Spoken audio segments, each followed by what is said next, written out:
you guys? It's Abby and this is Jordan, and today we are filming beginner musical theater audition tips.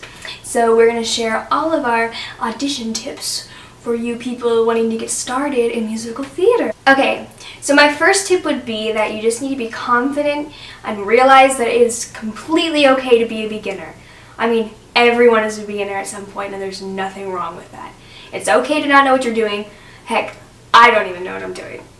I really don't. He doesn't either. He really doesn't. He really does not know what he's doing. Another thing that's important to know is that you should be auditioning for everything just to get exposure. Like, if this is something you really want to take seriously and you really want to be an actor, then you should audition for everything, even if you don't think you'll ever get cast, even if you don't think there's possibly a role you can play, because it's important to get seen by those directors. So next time you come in, they'll be like, hey, I remember that girl. I liked her. For example, this year I went and auditioned at a professional theater, and I auditioned for their whole season, and they're doing a bunch of shows that I was like, okay, like none of these have any roles I could play, I'm not going to get cast, but I went and auditioned anyway, and to my surprise, I got a call back. Like, I really, when I got the email, I was like, was this meant for me? Because, there's literally not a role I could play in the show. And then, even more to my surprise, I got the part. So, come see me in Tommy this summer. Yeah, so, you never know, first of all, but that's not the point. The point is that it's important to be seen by these people who are casting you and for them to get to know you. Another thing you need to audition is a rep book. A rep book is a book of songs you can sing at any given moment at an audition if they ask you to sing it. So to make a rep book, I would say pick out songs that fit you vocally or character-wise. Like, think of characters that you think you could play. Pick out songs that they sing and work on them with your voice teacher or by yourself, and then get the sheet music, put it in a rep book, in a binder. The whole song. Always bring the whole song to your audition, never just bring a cut. And then hole punch it and put it in the binder, and you got yourself a rep book. This is my rep book. Ooh, it has my headshot in the front, just because it does. You don't have to put your headshot in the front, but a lot of people do. It's just a black binder. Has a lot of songs in it. So some examples of songs I have in my rep book. With You from Ghost. Why Not Me from Carrie. Beyond My Wildest Dreams from The Little Mermaid. Raining from Rocky. If My Friends Could See Me Now from Sweet Charity. Those are just a few. There's literally so many more songs in this book. That's just a few. I don't want to bore you by reading my rep book to you. But to have a rep book, because a lot of times I'll go to auditions and you'll sing a song and they'll be like, hey, do you have anything else? Like, we actually want to hear more. And if you're like, no, they're like, okay, bye. So you always want to be nice to every person that you see on audition, no matter who it is. Even if you don't really like the person, you should still be nice to them, because you never know, they could get cast. And then they talk to the directors, they talk to people, and then those people talk to other people. Or, let's say there's someone working at a table, right? And they're the one asking for your headshot and resume and signing in, and you're really rude to them, and then you later find out that they're the stage manager.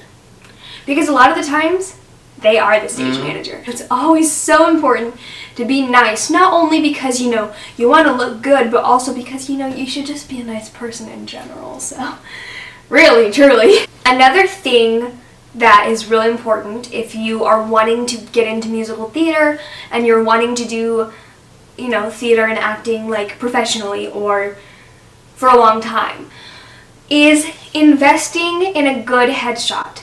Not just a selfie, not a picture your friend took, unless it's me, because I take headshots, so. Not a school picture, not your senior picture, but a real life headshot. You go to someone to get headshots. It's important to invest in this because your headshot is essentially what they remember from you after you leave the audition room. I actually went to an audition recently where they literally held up my headshot to me, and I literally was wearing, I'm wearing this shirt right now. I was literally wearing this shirt and this lipstick in the audition, and my hair was straight. And they literally hold it up and they were like, it's like you're looking in a mirror right now. They were like, this looks exactly like you. And I was like, I know. It should look like how you look every day, and I wear this lipstick like every day. So this is my headshot. You should all invest in a good headshot. It has my resume right on the back. Another important thing is creating a resume, even if you have no experience. If you've never done a show before, create a resume. Were you in your church choir? Write that on your resume. Were you in your school choir? Write that down. Did you do a play at your church once? Write that down.